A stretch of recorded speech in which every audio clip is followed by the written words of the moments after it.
ایک شخص کسی پرائیویٹ کمپنی میں جاب کرتا تھا۔ وہ اپنی زندگی سے خوش نہیں تھا۔ ہر وقت کوئی نہ کوئی پریشانی اسے پریشان رکھتی تھی۔ ایک دفعہ اس کی پریشانی دیکھ کر اس کے دوست نے مشورہ دیا کہ فلاں جگہ پر ایک بزرگ ہیں۔ بہت سے لوگوں کے مسائل حل کرنے میں اس بزرگ نے ان کی بہت مدد کی ہے۔ تم بھی ان کے پاس جاؤ، مجھے امید ہے وہ بزرگ تمہیں بھی تمہارے مسئلے کا کوئی نہ کوئی حل ضرور بتائیں گے۔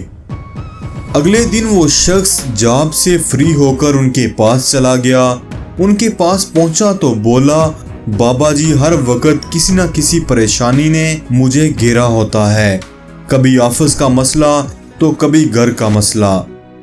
ان پریشانیوں سے میرا ذہن تھک چکا ہے۔ ہر وقت کوئی نہ کوئی ذہنی دباؤ مجھے پریشان رکھتا ہے۔ مجھے اس کا حل بتائیں تاکہ میری پریشانیاں ختم ہو سکیں اور مجھے بھی کچھ سکون کی گھڑیاں نصیب ہوں۔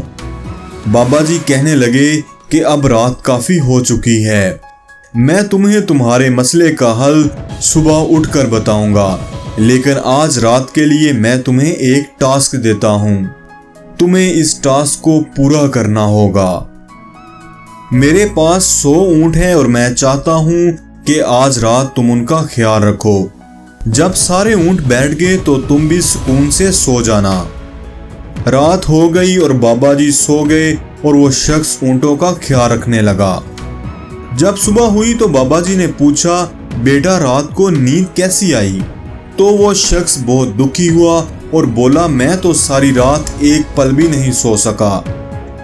میں نے بہت کوشش کی کہ سب اونٹوں کو بٹھا کر سکون سے سو سکوں، لیکن ایسا نہیں ہو سکا۔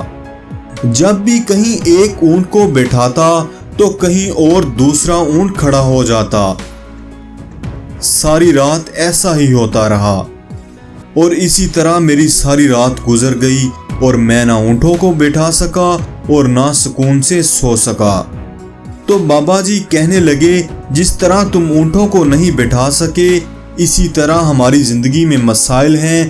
تم ایک کو حل کرو گے تو دوسرا مسئلہ سر اٹھا کر کھڑا ہو جائے گا۔ مسائل ہماری زندگی کا وہ حصہ ہے جنہیں ہم اپنی زندگی سے نہیں نکال سکتے تب تک جب تک ہماری زندگی ہے۔ کوئی نہ کوئی پریشانی آتی ہی رہے گی، کبھی زیادہ اور کبھی کم۔ تو اس آدمی نے پوچھا کہ اب میں کیا کروں؟ وہ بابا جی مسکرائے اور بولے، ان مسائل کے باوجود جینا سیکھو، اور یہ زندگی کب ختم ہو جائے گی تمہیں پتہ بھی نہیں چلے گا، بالکل ویسے ہی جیسے کل کی رات ختم ہو گئی۔ تم سکون سے سو بھی نہیں پائے اور سب اونٹوں کو بٹھا بھی نہیں پائے۔ رات بھی پریشانی میں گزر گئی اور کام بھی نہ ہو سکا۔ آج رات بھی تم کوشش کرو گے تو تم انہیں نہیں بٹھا پاؤ گے۔ اگر تم یہی کرتے رہو گے تو ساری زندگی نہیں سو پاؤ گے۔ تو پھر یہ شخص بابا جی کی بات کو بہت اچھے طریقے سے سمجھ گیا۔ اس کے ذہن کو تھوڑا سکون ملا اور وہ سمجھ گیا کہ پریشانیاں زندگی کا حصہ ہیں۔ اس کی وجہ سے خود کو ذہنی دباؤ میں نہیں لے کے آنا اور نہ ہی اداس ہونا ہے، بلکہ ان کے ہوتے ہوئے بھی سکون سے جینا ہے۔